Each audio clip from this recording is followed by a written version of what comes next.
Bad sound design ruins film, simple as that, but great sound design, that's what lets your audience get immersed in your film and really personally connect with your story, even if your film looks subpar. It's a weak spot for a lot of filmmakers, which is why in this video I'm going to bring you into the production and editing of My Story, a short film I shot on the Sony ZV-E10 to help you make better films by creating incredible sound design. And if you stay to the end of the video, I'll show you not only how to edit your audio in Premiere, but also how to set up one-click presets so that you can streamline your sound design workflow. What audio equipment do you need to record good sound? Good sound design starts way before you sit down to start editing. It starts by having the right tools for the job. The best way to trash your sound is to just rely on the microphone built into the camera. Now, I've always had the perspective that you should invest in good sound equipment before upgrading your camera or anything else. For several years before I was really a professional, I just used a lavalier mic that you can plug into your phone. Lavalier mics, or lav mics for short, being a small microphone on a cord that you can attach to the person speaking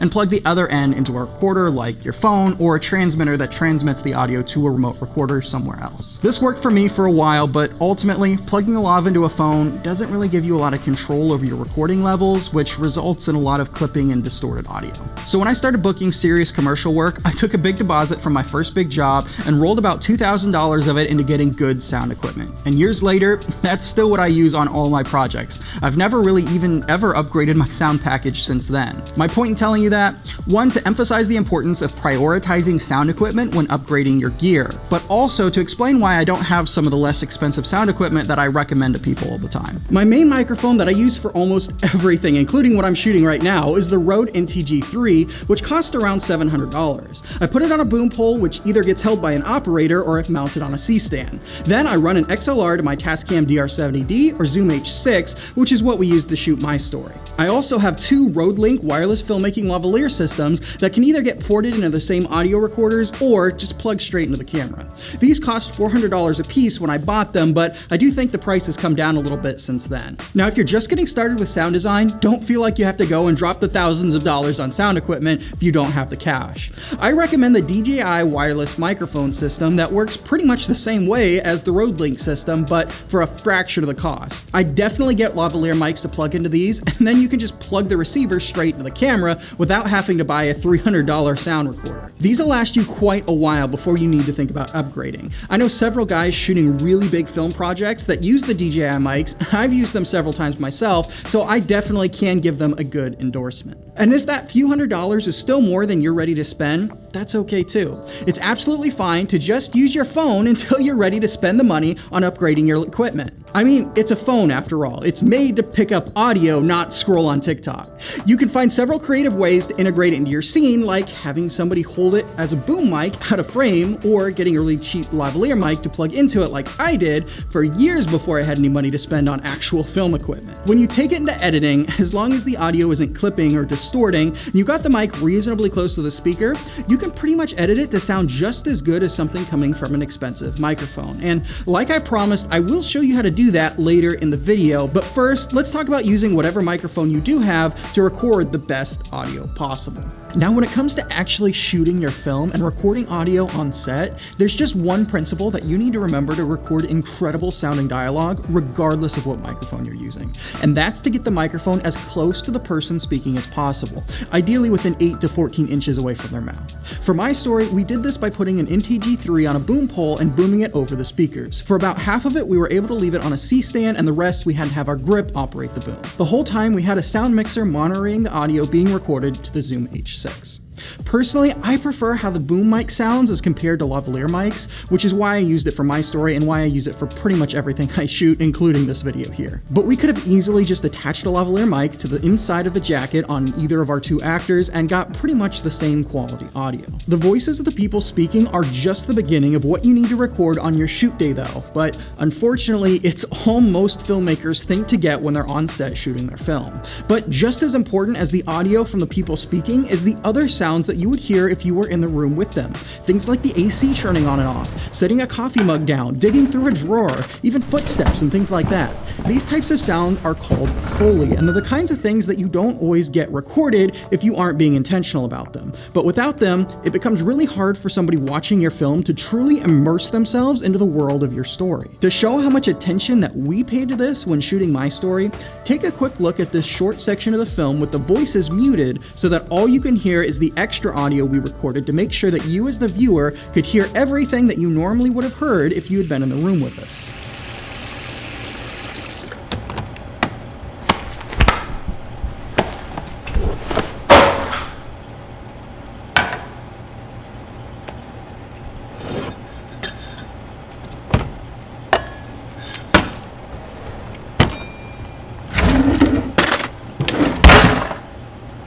Basically what I did to capture all this audio was I had my talent run through the whole film without the camera rolling. That way I could get the mic right in the middle of the action to capture all the little sounds that you normally wouldn't be able to. I also had my actors just mouth their lines instead of actually saying them so that their dialogue wouldn't interfere with my Foley recording. This isn't something I've really ever seen anybody else do, but I promise you that it makes a huge difference when you sit down to edit the film and you have a track or two like this that you can pull Foley sound effects for that naturally fit into your scene. As you can see, I used my Rode NT-G3 for this, but you could just as easily do the same thing by holding a lav mic in your hand to follow the action. You could also just get a shower pole or something like that and tape the mic to the end of it to use as a boom.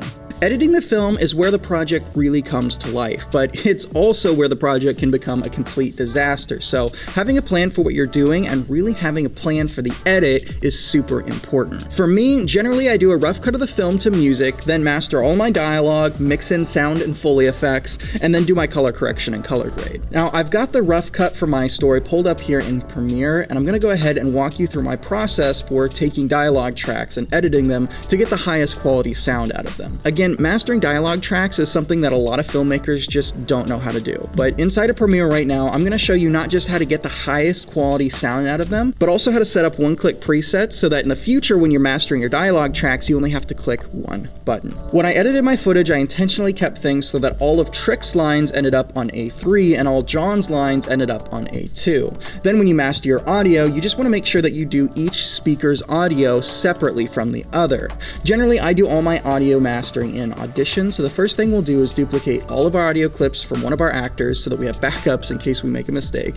Then right-click, nest all clips, render and replace it, and then edit in Audition. Once it opens up in Audition, you'll see the audio track is ready to edit. Now, a quick disclaimer, I am not a sound engineer by any means, so I'm sure that a lot of my terminology is totally incorrect, so apologies in advance to any sound mixers out there. But you'll see if you look at your audio that part of it is concentrated around the center, which is what I call the core. And then there's peaks that spike up and down out of the core. Our goal here is going to be to reduce how far the peaks are coming out of the core without distorting the audio. And essentially that'll allow us to turn the volume of the audio way up without distorting it or ever risking clipping happening like this. I'm just supposed to trust you. If you watch very many independent films, you'll often find that the audio levels aren't very consistent all the way through the film. There'll be scenes where the audio is super quiet and then scenes where it's much louder. Even in the same scene, one character's voice might be way louder than the other. You never really see this sort of thing in Hollywood films. Even if the characters are whispering, you can hear them clearly and you don't have to strain. And you'll never have two characters talking to each other where their voices aren't the same volume. Mastering your audio like I'm teaching you to do in this video